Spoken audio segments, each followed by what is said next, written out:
तो आप सभी को नमस्ते प्रणाम। मैं आपका अपना ठाकुर प्रखर सिंह और रात के 10 बज चुके हैं और कहानी का जो सिलसिला है बदस्तूर जारी है। आज पूरे देश के लिए गौरवशाली पल है। कायदे से आज पूरे देश के हर एक घर में घी के दिए जलने चाहिए, क्योंकि ऐसी चीज़, ऐसी मिसाल इससे पहले दुनिया में कहीं नहीं थी कि चंद्रमा के कोई साउथ पोल पे जाए और उसकी सतह को छुए। लेकिन भारत के झंडे ने ये कारनामा करके दिखाया है। साथ ही एक दुविधा थी जब रशिया का जो मिशन मून के तहत जो लूना लॉन्च किया गया था, जब वो क्रैश हुआ तो कहीं ना कहीं मन में दुविधा आई कि ईश्वर न करें कहीं हमारे चंद्रयान 3 के साथ भी ऐसा ना हो। लेकिन शायद हमारे देश के वैज्ञानिकों की इतनी अच्छी मेहनत थी कि गलती का कोई चांस ही नहीं हुआ, और ईश्वर का भी आशीर्वाद था कि जो चंद्रयान 3 था वो एकदम सफलतापूर्वक लैंड कर गया। और पूरे विश्व में भारत का जो झंडा है इस टाइम सबसे ऊपर है, जो कि साउथ पोल पे अभी तक किसी का झंडा लहराया नहीं है। लेकिन ये सारी चीज़ें जो आज साल 2023 में सफल हुई, अगर कुछ घटनाएं हमारे देश में नहीं होती तो बहुत संभव है कि ये सारी चीज़ें बहुत पहले हो सकती थी। और आने वाले टाइम में भी जो हमारा देश हिंदुस्तान अलग अलग कीर्तिमान रचेगा तो उनके डिले होने में भी ऐसी ही घटनाओं का योगदान है। क्योंकि हमारा भारत देश, अगर आप एक शरीर मान लीजिए, तो अलग अलग राज्यों के जो चीज़ें हैं वो उनके अंग हैं। अब किसी अंग में कोई दिक्कत होगी तो ऐसा नहीं है कि पैर में आपकी चोट लगी है तो आप बहुत ध्यान के साथ पढ़ सकते हैं। आपका दिमाग बार बार उस पैर पे जाएगा कि वहाँ दर्द हो रहा। इसी तरह अगर राज्य में किसी, हमारे हिंदुस्तान के किसी राज्य में कोई दिक्कत है तो उससे बाकी पूरा देश भी डिस्टर्ब रहता है। तो आज ऐसी एक कहानी के साथ आपके सामने हाजिर हुआ हूँ, और कहीं ना कहीं ये जो घटना है, ये कहानी है हमारे देश के एक बहुत बड़े दर्द के लिए सीधे तौर पे जिम्मेदार था। और इसमें कुछ सरकार की भी नाकामी रही, कुछ बाकी लोगों की भी नाकामी रही, और अंत में ये घटना हो गई। दरअसल इसी साल 2023 के इसी अगस्त महीने में जो SIA है, यानी स्टेट इन्वेस्टिगेशन एजेंसी, उसने एक 35-34 साल पुरानी एक फ़ाइल को खोलने का फैसला किया। यानी ये घटना जो हुई थी साल 1989 में हुई थी, 4 नवंबर को। दरअसल 4 नवंबर साल 1989 को जम्मू एंड कश्मीर के हाई कोर्ट के एक जज को उसी की कोर्ट के सामने गोलियों से भून के रख दिया गया था। बाकायदा गोली मारी गई, AK-47 से उन जज साहब को छलनी कर दिया गया। इसके बावजूद 2 घंटे तक उनकी लाश कोर्ट रूम के सामने पड़ी रही। सारे लोग देख रहे हैं, किसी में हिम्मत नहीं कुछ लाश को हॉस्पिटल पहुंचा दें या फिर जिंदा है या मर गया ये तक इलाज जाके करवा दें। 2 घंटे बाद रेडियो पे ये सारी खबरें चलती हैं। उसके बाद उस लाश को पुलिस वाले लेके जाते हैं। और कहीं ना कहीं इसी घटना की वजह से जो कश्मीरी पंडित थे उनके पलायन की भी नींव पड़ी, और कश्मीर की ऐसी उथल पुथल की वजह से भी भारत बहुत बुरी तरह डिस्टर्ब रहा। तो आज की कहानी इसी जज के कत्ल की है, जिस वजह से कश्मीरी पंडित के पलायन की नींव पड़ी थी। तो इस कहानी की शुरुआत कायदे से आज़ादी के पहले हो गई थी। आज़ादी के पहले अलग अलग जो राज थे अपने आप में अलग अलग देश माने जाते थे। सबकी अलग अलग सल्तनत थी, हर राज्य में अलग अलग लोगों की हुकूमत थी, अलग अलग तरह के कानून थे। और ऐसे ही कश्मीर भी था। आज़ादी के पहले ना ये भारत में था ना ये पाकिस्तान में था, अपने आप में एक अलग राज्य। और इसी कश्मीर में एक शख्स का जन्म होता है जिसका नाम होता है मकबूल भट्ट। आज़ादी के पहले ये बाकायदा आज़ाद कश्मीर में जन्मा, आज़ादी के ख्याल का था। इसके बाद ये पढ़ने लिखने में भी काफ़ी अच्छा, जिस टाइम शायद जिसके पास लोगों के पास बेसिक शिक्षा नहीं होती थी, उस टाइम बाकायदा ये पहले तो जम्मू एंड कश्मीर में पढ़ता है। उसके बाद चूँकि पाकिस्तान अलग नहीं हुआ था तो ये चला जाता है पेशावर यूनिवर्सिटी, वहीं पे रह के ये डिग्री हासिल करता है। वहीं पे फिर कुछ अलग अलग लोगों की संगत में आता है। फिर इसके दिमाग में आता है कि कुछ पत्रकारिता कर ले। उसके बाद कुछ टाइम तक ये जर्नलिस्ट भी रहा। लेकिन इधर जब मकबूल भट्ट की उम्र बढ़ रही थी तो इसी दौरान वक्त भी धीरे धीरे गुजर रहा था। अंग्रेज़ों ने भारत को छोड़ा, भारत आज़ाद हुआ। भारत पाकिस्तान भी अलग अलग हो गए, अब 2 अलग अलग देश। लेकिन फिर यहीं से कवायद शुरू हुई कि कश्मीर किसका हिस्सा हो। हालांकि कश्मीर जो था वो भारत के अधीन हो गया, लेकिन कुछ ऐसे लोग थे जो चाहते थे कि जो कश्मीर है वो आज़ाद रहे, ना वो भारत के पास रहे ना ही पाकिस्तान के पास जाए। और इन्हीं ख्यालों का मालिक जो मकबूल भट्ट था वो भी था। मकबूल भट्ट चला जाता है इंग्लैंड, और इंग्लैंड में ही एक संगठन का गठन करता है जिसका नाम होता है जम्मू कश्मीर लिबरेशन फंड, यानी JKLF का गठन करता है। और उसी गठन में ये डिमांड करने लगता है कि जो कश्मीर है वो अलहदा रहे, अपने ना हिंदुस्तान में जाए ना पाकिस्तान में जाए, वो अलग देश रहे, अपने हिसाब से रहे, उसको जैसे रहना है। अब इंग्लैंड से रह के इस संगठन को चलाता रहा। वक्त के साथ साथ चूँकि ये पढ़ा लिखा था, तो पढ़ा लिखा होने की वजह से आज भी हमारे देश की ये दुर्दशा कहें या दुर्भाग्य कहें कि पढ़ा लिखा आदमी अगर झूठ भी बोले तो हम लोग उसे बड़े आराम से मान लेते हैं कि वो पढ़ा है, तो अगर वो कह रहा तो सही होगा। तो जो कि मकबूल भट्ट चूँकि पढ़ा लिखा और साथ ही पत्रकार, तो लोगों में अच्छा खासा इसका वैल्यू था इसकी बातों का, और इसने भी इस चीज़ का फ़ायदा उठाया और इंग्लैंड से रह के ही जम्मू एंड कश्मीर के लोगों को, खासकर मुस्लिमों को भड़काना शुरू कर दिया। मुस्लिमों को भड़काने लगा, कहने लगा कि हिंदुस्तान में जाओगे तुम्हें गुलामी करनी पड़ेगी। अब देखते ही देखते कुछ लोग बहक भी गए। बहकने की वजह से अब इसकी एक तरह से बोलबाला हो गया, इसकी तूती बोलने लगी कुछ लोगों में। अब इसे लगा कि इंग्लैंड को छोड़ना चाहिए और कहीं ना कहीं जम्मू और कश्मीर में आके ज़मीनी रूप से इस लड़ाई को लड़नी चाहिए, जो कि अब मेरा नाम, मेरी मकबूलियत हो ही चुकी है। तो फिर ये जम्मू एंड कश्मीर आ जाता है। आने के बाद से अब वहाँ पे अलग अलग चीज़ों को, अलग अलग मुहिम को चलाने लगा। कहीं ना कहीं पुलिस वालों की नज़र भी इस पर पड़ी कि ये एक ऐसा शख्स है जो भारत से कश्मीर को तोड़ना चाहता है, लोगों को भड़का रहा।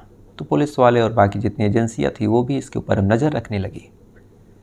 कई जगह ये वांटेड भी हो गया, और इसी वांटेड लिस्ट के दौरान जब ये जम्मू एंड कश्मीर में था तो 1966 में पुलिस वालों से इसकी मुठभेड़ होती है। मुठभेड़ में गोली चली। गोली चलने की वजह से जो मकबूल भट्ट था, इसका एक साथी जिसका नाम था औरंगजेब, वो मारा जाता है। इधर से भी फायरिंग होती है और उस समय क्राइम ब्रांच का एक ऑफिसर था जिसका नाम था अमरचंद, उनको भी गोली लगी और इस गोलीबारी और इस मुठभेड़ में जो अमरचंद थे वो भी शहीद हो गए। अमरचंद शहीद हुए, उसके बाद फिर पुलिस वालों में हड़कंप मच गई कि पुलिस वालों के ऊपर हमला हुआ। कहीं ना कहीं अपने आप में एक चुनौती थी। पुलिस वाले भी बुरी तरह हरकत में आते हैं। आने के बाद मकबूल भट्ट को कुछ ही महीनों के अंदर गिरफ्तार किया गया। गिरफ्तार होने के बाद फ़ौरन इसको कोर्ट में पेश किया गया, और पेशी के दौरान जब इसके ऊपर मुकदमा चला तो ये अमरचंद के कत्ल के इल्ज़ाम में दोषी पाया गया और इसे सजाए मौत दे दी गई। अब सजाए मौत दे दी गई, उसके बाद फिर ये श्रीनगर जेल में शिफ्ट कर दिया गया। लेकिन साल 1966 में ये सारी चीज़ें हुई थी। 2 सालों तक ये जेल में रहा और 2 साल 1968 में श्रीनगर जेल से ये सुरंग खोद के अपने कुछ साथियों के साथ पाकिस्तान भाग गया। पाकिस्तान से ही अभी अपनी चीज़ों को ऑपरेट करने लगा। इधर एक कैदी जो भारत से सजाए मौत पाया हो, जब यहाँ से भाग गया तो कहीं ना कहीं पुलिस वालों की भी पैरों तले ज़मीन खिसकी, उनकी भी रातों की नींद उड़ी। एक ऐसा शख्स जो कश्मीर को भारत से अलग करना चाहता है, बाकायदा सजाए मौत पाया हुआ, और वो जेल से भाग गया। लेकिन इसी दौरान कई चीज़ें और बदली। वो पाकिस्तान में था, इधर भारत पाकिस्तान का युद्ध भी हुआ। संयोग से भारत जीत गया। इसके बाद से चूँकि ये सज़ा पाया हुआ था तो भारत सरकार ने पाकिस्तान सरकार पर दबाव बनाया कि जो आपके यहाँ है तो आप उसे गिरफ्तार करके हमारे हवाले कीजिए। पाकिस्तान सरकार के ऊपर जब दबाव पड़ा तो उसने गिरफ्तार तो किया, लेकिन हवाले नहीं किया हिंदुस्तान के। कुछ टाइम तक वो जेल में रहा। जेल में रहने के बाद चूँकि सारी चीज़ें, सारी साठगांठ तो पाकिस्तान से ही चल रही थी कि कश्मीर को अलग किया जाए, धर्म के नाम पे भड़काया जाए। तो पाकिस्तान ने थोड़े टाइम बाद मकबूल भट्ट को आज़ाद कर दिया, और आज़ाद करने के बाद कुछ सालों तक ये पाकिस्तान में रहा। और इसे जब 2-3 साल बाद ये लगने लगा कि सारी चीज़ें अब ठीक हो गई होंगी, कश्मीर के जो पुलिस वाले मुझे भूल गए होंगे, तो 1966 में जब इसको सजाए मौत मिली थी तो उसके 11 साल बाद 1977 में ये वापस कश्मीर आता है। अब कश्मीर आता है, फिर से अपने उस JKLF को तेज़ी से बढ़ाने का काम शुरू करता है। लेकिन इन सारी चीज़ों के लिए पैसे चाहिए थे। तो पैसे कहाँ से आए? क्योंकि उस टाइम देश में भी पैसे नहीं थे, अलग अलग लोगों के पास भी पैसे नहीं थे। जिस हिसाब से इस टाइम पाकिस्तान से भी फंडिंग हो जाती है, उस टाइम पाकिस्तान की भी माली हालत बहुत ख़राब थी। उनके पास खुद खाने को पैसे नहीं थे, तो इधर कहाँ से देते। इसलिए फिर जो मकबूल भट्ट है उसने बैंक लूटने का फ़ैसला किया, और साल 1977 में ही ये बैंक लूटने जाता है, और इस लूटने के दौरान एक मैनेजर का ये कत्ल कर देता है। एक मैनेजर का ये कत्ल करता है। उसके बाद फिर कुछ टाइम बाद गिरफ्तार होता है उस मैनेजर के कत्ल में। लेकिन गिरफ्तार होने के बाद ये पुलिस के सामने आता है, इसकी डिटेल खंगाली जाती है, तो पता चलता है ये तो मकबूल भट्ट है जो बाकायदा एक पुलिस वाले का कत्ल कर चुका है, साथ ही ये एक बैंक वाले का भी कत्ल कर चुका और इंडिया की लिस्ट में ये वांटेड भी है, इसने लगातार लोगों को भड़काया है, कश्मीर को अलग करने का काम किया है। तो गिरफ्तार होने के बाद फ़ौरन मामला कोर्ट में गया और कोर्ट में इसको दोबारा सजाए मौत दे दी गई 1984 में ही। अब 1984 में जैसे इसको सजाए मौत मिली तो तब तक इसका नाम, इसकी मकबूलियत और इसकी संस्था की जो वैल्यू थी कहीं ना कहीं कश्मीरी लोगों में, खासकर जो कश्मीरी मुस्लिम थे, जो नौजवान थे, जो इसके बहकावे में आ गए थे, उन लोगों में इसका नाम ऐसा हो गया था कि अब लोगों ने इसको छुड़ाने के लिए, खासकर कुछ आतंकवादियों ने इसको छुड़ाने के लिए कोशिशें करनी शुरू कर दी। अब लगातार कई लोगों को किडनैप किया गया, लगातार कई जगह धमाके किए गए, लगातार कुछ ट्रेन्स को भी हाईजैक किया गया।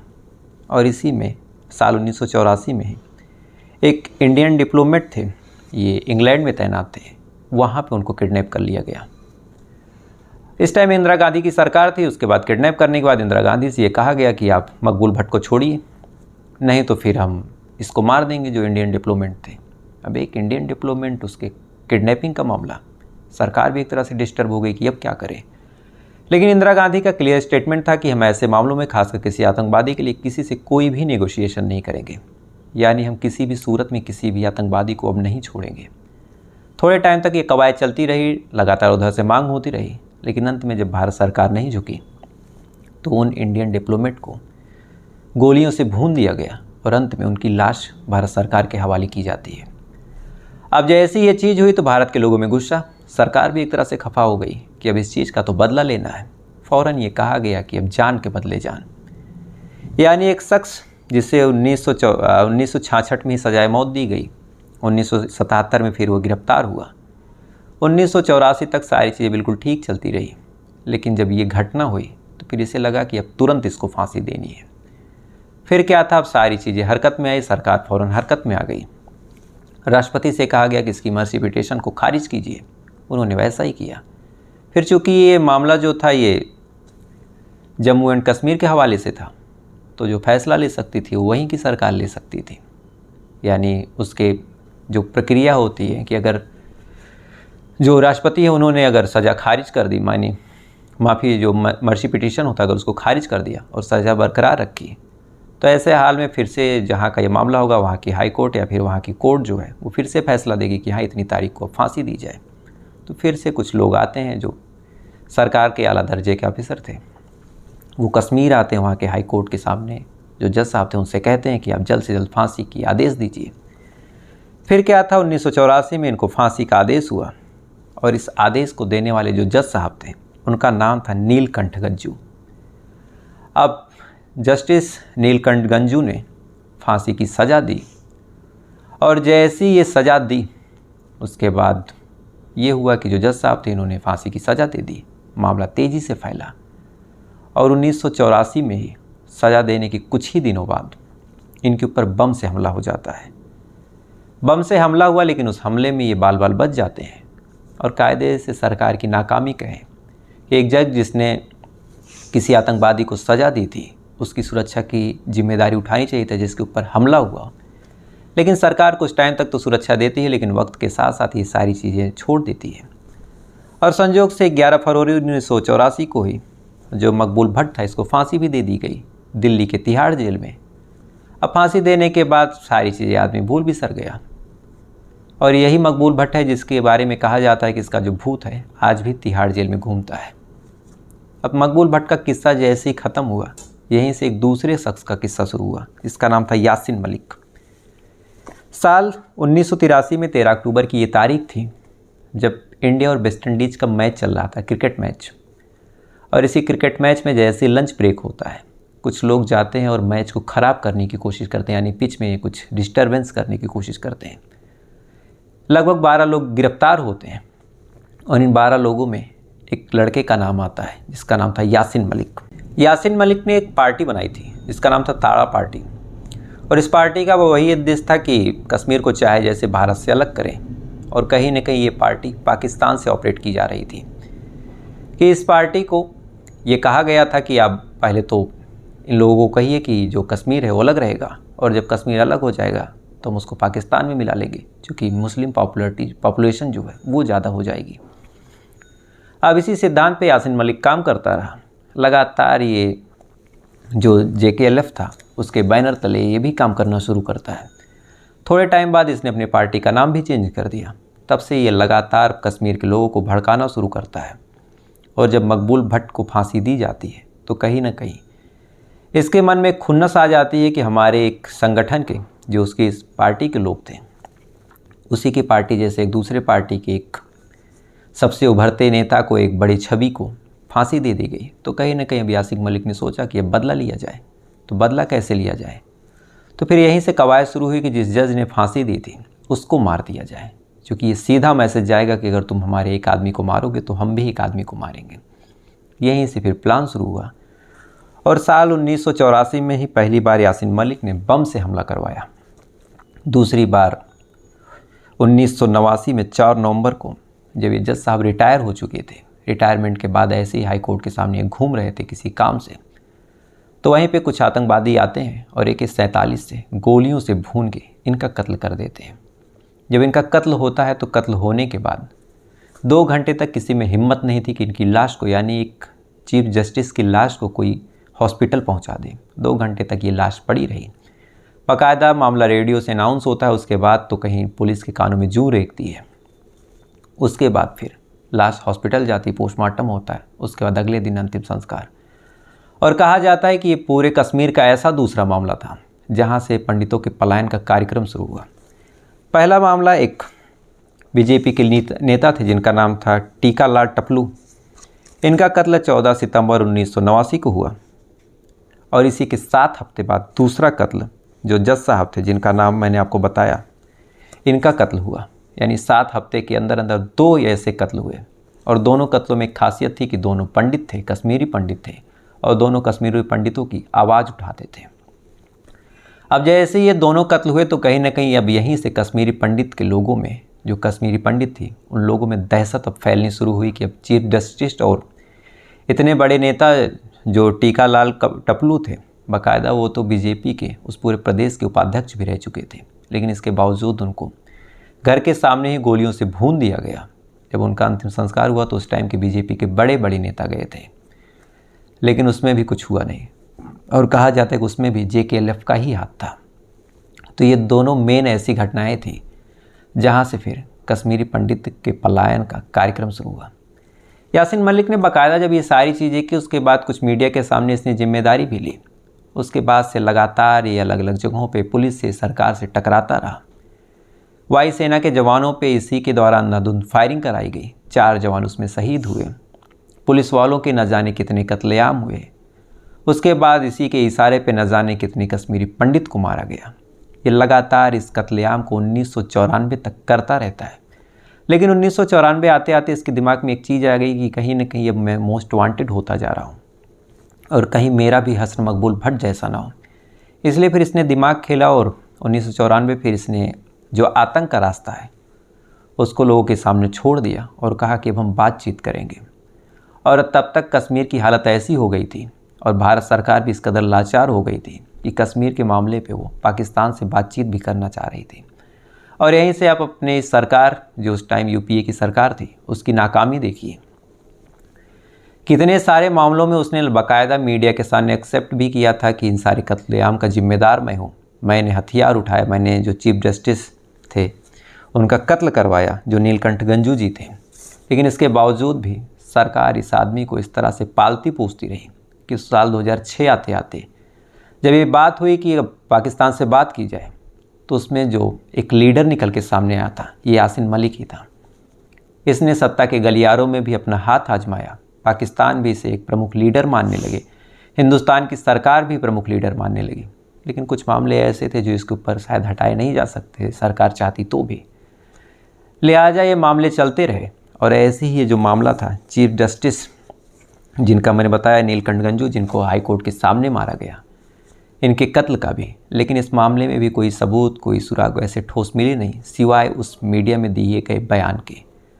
तो लगभग 35 सालों बाद अब SIA जो थी उसने रिक्वेस्ट किया कश्मीर के लोगों से, खासकर उस जगह पे जो मौजूद थे उस हाई कोर्ट के सामने, कि अगर आप इस घटना के बारे में कुछ जानते हो, किसी के पास कोई सबूत हो, कोई चश्मदीद हो, तो आप लोग हमारे सामने आइए, हमें सबूत दीजिए। आपकी नाम, आपकी पहचान गुप्त रखी जाएगी। और अगर संजोग से कोई ऐसा आ जाता है तो फिर यासीन मलिक जो इस समय तिहाड़ जेल में बंद है, उसकी सजाए मौत में एक तरह से एक गांठ और पड़ जाएगी उसकी फांसी के फंदे में।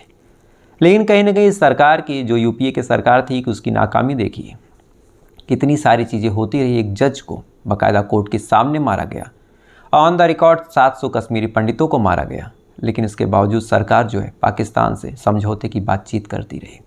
और जैसा मैंने शुरू में कहा और जो मेरा टाइटल था आज का, कि अगर ये सारी चीज़ें ना होती तो शायद ये जो हमारा मून मिशन था ये बहुत पहले हो जाता।